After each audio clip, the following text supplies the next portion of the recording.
Bonjour et bienvenue à l'Instant Bible. Nous conclurons aujourd'hui cette série d'émissions consacrée aux psaumes et nous terminerons en beauté, enfin on espère, avec un sujet passionnant, comment attendre Dieu ou comment le rejoindre. Et pour répondre à cette question, j'ai le grand plaisir de recevoir aujourd'hui, une fois encore, les pasteurs Pascal Rodet, bonjour. Bonjour Stéphane, bonjour à tous. Et Jétro Camille, bonjour. Bonjour tout le monde. Bienvenue. Alors, lorsque l'on parcourt l'histoire, nous pouvons peut-être remarquer que dans toutes les religions, qu'elles soient polythéistes ou non, les croyants ont une tendance à accorder bien plus d'importance à ce que leur Dieu peut leur apporter plutôt que à leurs dieux eux-mêmes. Et alors donc, par contraste, à la fin du psaume 33, David dit « Éternel, que ta grâce soit sur nous, comme nous nous attendons à toi ». Alors, pasteur Jétro Camille, est-ce que vous pouvez nous expliquer pourquoi ces personnes, les peuples ou les croyants en général, ont cette tendance à accorder tellement d'importance à ce que Dieu peut leur apporter comme bénédiction ou parfois comme punition ou malédiction? C'est une modalité, de religion, qui est une modalité que j'appelle la modalité bandit-manchot. Bandit-manchot, ce sont ces machines où on met une pièce et puis on tire un manche et puis éventuellement on peut gagner le jackpot si 3 cerises, par exemple, s'alignent.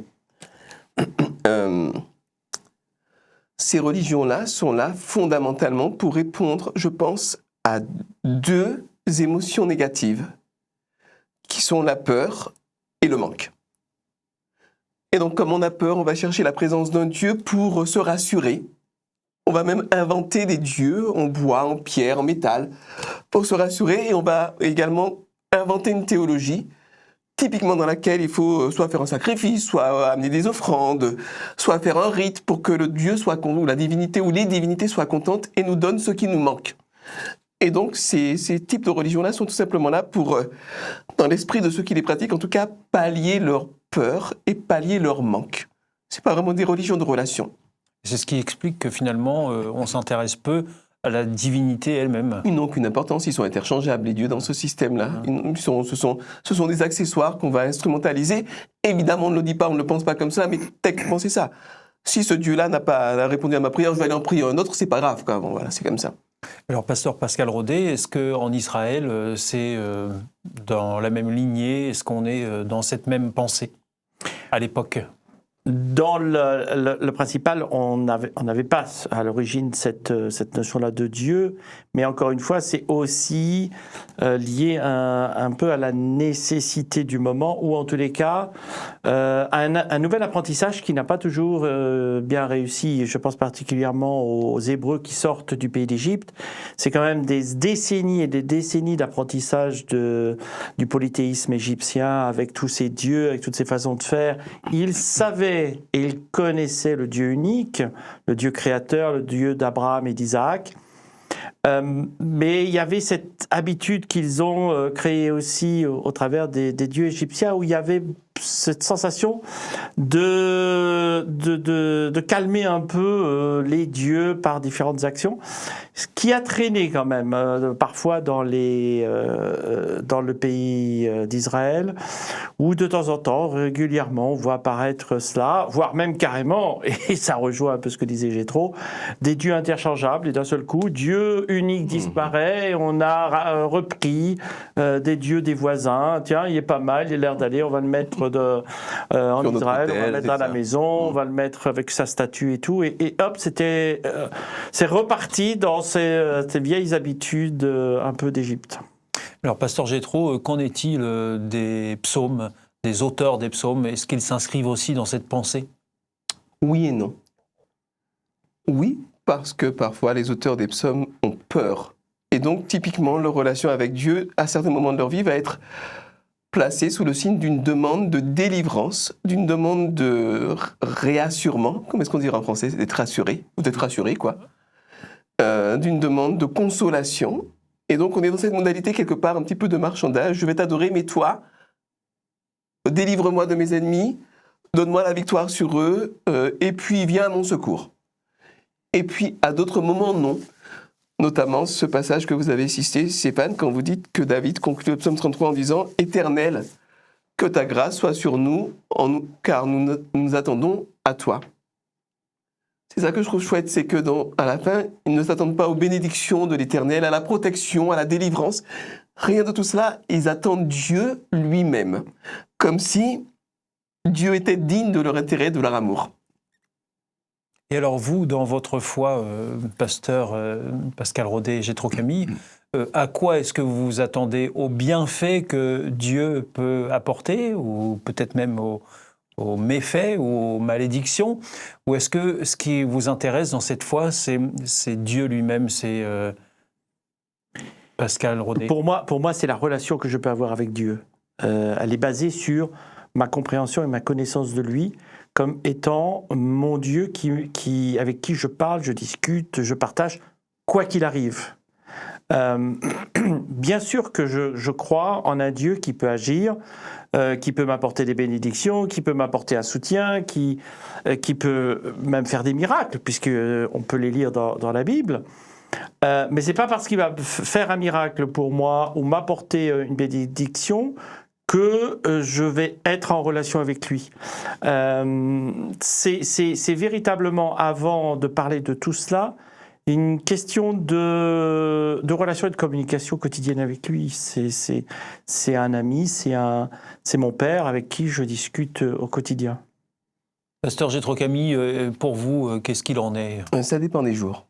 Parce que quoi que je puisse raconter, je peux baratiner tant que je veux, n'empêche que j'ai un arrière-plan avec une culture d'un certain christianisme un petit peu médiéval, quelque part, dans lequel, si tu te comportes bien, si tu es un gentil garçon, si tu fais bien, alors Dieu va te bénir, Dieu va te protéger. Si jamais tu fais mal, si jamais tu n'es pas obéissant, fidèle, etc., mais Dieu va te punir.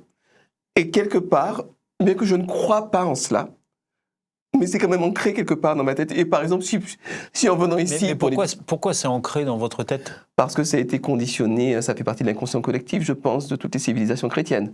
C'est-à-dire que le christianisme en particulier, alors je ne vise personne en particulier, mais c'est quand même le catholicisme romain qui a été dominant pendant des siècles, plus d'un millénaire et demi en Occident, a profondément ancré l'idée qu'il faut acquérir, acheter les bénédictions de Dieu en apportant des offrandes, en obéissant, en étant fidèle, en faisant des pèlerinages. Si tu fais un chemin de croix à genoux pour aller au calvaire, là-haut sur la colline, tu as beaucoup plus de mérite que tu peux amener de l'argent pour acheter des indulgences, le pardon de tes péchés. Et donc cette mentalité de marchandage, elle est ancrée quand même quelque part, je pense, dans l'inconscient collectif, en tout cas dans le mien, clairement. Mmh. Mais pour autant, je ne cautionne pas et je condamne cet état d'esprit-là. Je vise plutôt, comme le dit mon ami Pascal, à une relation tout simplement d'amour ou une relation désintéressée, disons. Il y a une mystique soufie, je crois du 8e siècle, qui s'appelait Rabia de Bassora, qui dit quelque chose de très beau, qui illustre bien ce que je veux dire en fait. Elle le dit mieux que moi. Elle dit « Dieu, je voudrais brûler le paradis et je voudrais jeter de l'eau sur l'enfer pour que ces deux voiles que sont l'enfer et le paradis soient ôtés de ma vue et que je puisse contempler ta beauté éternelle. » Et donc, cette vision-là, je la trouve excellente, magnifique, parce qu'elle dit tout simplement que Dieu est digne d'être contemplé, d'être admiré, indépendamment de tout ce qu'il pourrait nous apporter comme bénédiction ou comme malédiction. Mais pour ce qu'il est. Pardon ? Mais pour ce qu'il est. Mais pour ce qu'il est. Et il y a des moyens. On parlait de la musique la dernière fois. Là, je voudrais évoquer brièvement, en une phrase, les merveilles de la science. Quand vous regardez, par exemple, ce qu'on appelle la biochronologie, c'est-à-dire la manière dont chaque cellule de notre corps a sa propre horloge qui se synchronise avec une horloge maître dans le cerveau. Quand vous regardez les mécanismes protéiniques cellulaires qui sont en cause, c'est absolument sidérant. Et il y a vraiment de quoi admirer le Créateur clairement, indépendamment de toute conception de bénédiction, malédiction. Dieu est digne d'être admiré, Dieu est digne d'être aimé, adoré. Mais je pense aussi qu'il y a un autre élément par rapport à la question que vous posiez. Oui, Pascal Rodet. Sur la question de cette relation qu'on a avec le Dieu. Oui, en effet, il y a une histoire très lourde du passé chrétien, principalement au Moyen-Âge.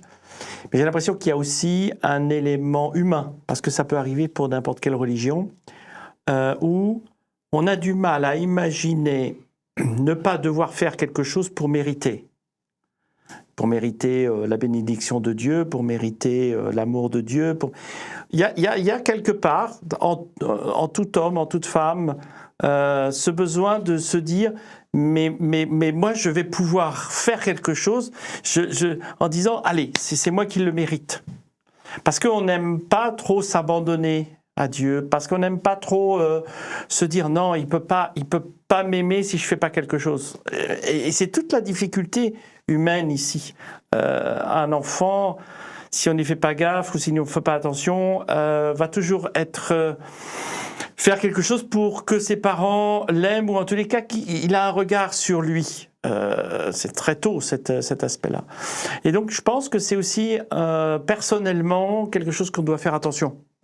Parce que en effet, la Bible nous le rappelle, on a un Dieu qui nous aime pour ce que nous sommes, mais pas ce que nous faisons.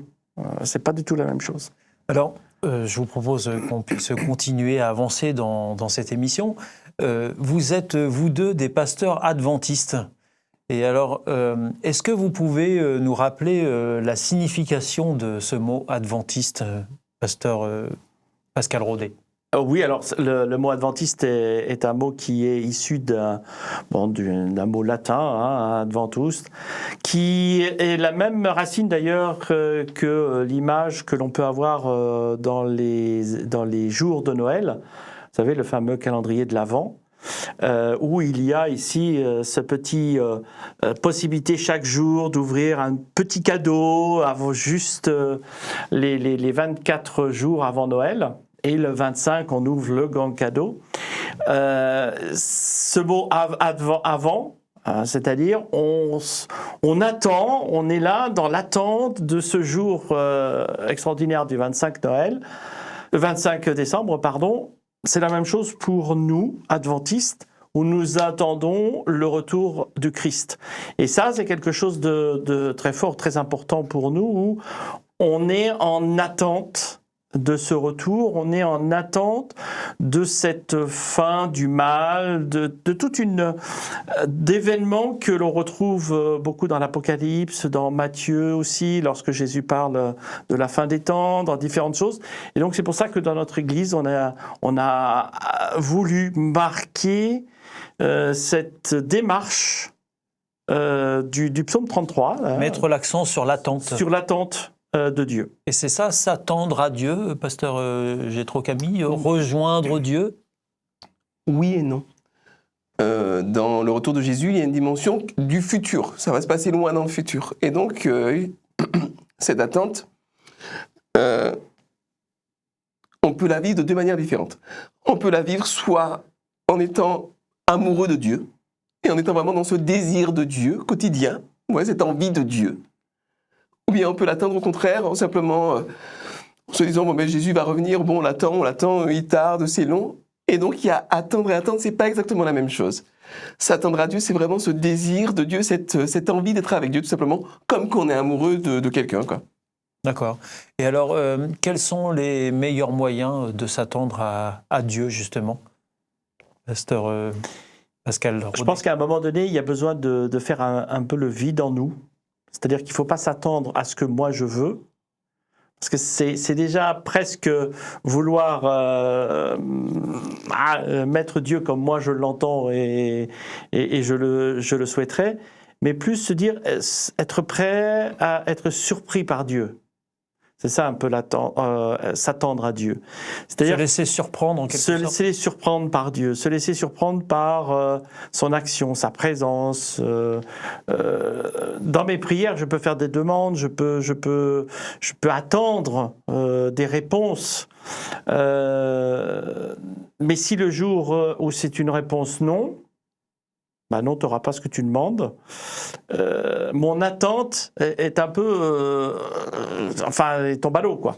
et la déception, qu'est-ce que fait, etc. Mais si plusieurs jours après, plusieurs semaines, plusieurs mois, par rapport à ce que j'avais demandé, mais c'est encore mieux que ce que j'avais prévu. Si j'avais pas, si j'étais parti dans une ambiance où j'étais en attente par une surprise de Dieu, j'aurais pas peut-être été énervé de voir un non ou quelque chose comme ça. Je pense que c'est important d'être dans cette l'attente, c'est avant tout se laisser surprendre par Dieu. Pasteur oui, Camille. Peut-être justement, on pourrait rappeler ce dont on parlait la semaine dernière, à savoir la culture de la louange et de la gratitude. C'est-à-dire que on peut avoir parfois de vrais besoins dans la vie, de vraies difficultés. Mais bien souvent, on a des petites envies, des petites difficultés, et on les soumet sans cesse à Dieu. Et quelque part, on connecte la réponse potentielle de Dieu à l'amour qu'on lui porte ou à l'intérêt qu'on lui porte. Je crois qu'il faut... On applique à Dieu, finalement, notre schéma de pensée. Oui, cette méritocratie, quelque part, qu'on fait avec nos enfants, parfois. Si tu as de bonnes notes, papa va t'acheter la petite voiture que tu veux. Je crois qu'il faut décorréler les choses. C'est-à-dire que Dieu mérite d'être aimé, qu'on le connaît. C'est pas qu'il mérite d'être aimé, c'est que quand on le connaît, qu'on l'approche et qu'on le voit, on l'aime. C'est comme ça.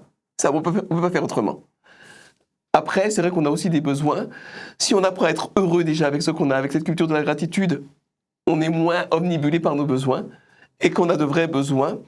Bien, on a des exemples dans la Bible comme Asaph dans le psaume 73 ou David dans le psaume 33 ou bien les compagnons de Daniel qui décorrèlent leur sécurité, leurs besoins de l'amour qu'ils portent à Dieu. Ils disent, même si ça va mal dans notre vie maintenant, on aimera quand même notre Dieu.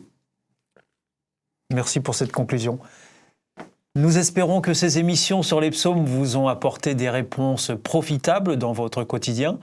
Peut-être qu'elles vous auront aussi donné l'envie de les lire, de les méditer ou même de les chanter. Oui, pourquoi pas, ce sont des psaumes. Et si vous n'avez pas pu le faire par manque de Bible, tout simplement, alors demandez-nous là, nous vous en offrirons une gratuitement. Il vous suffit de nous la demander aux coordonnées qui suivront. Pasteur Jétro Camille et Pascal Rodet, je vous remercie beaucoup et je vous dis à très bientôt. À bientôt. Au revoir.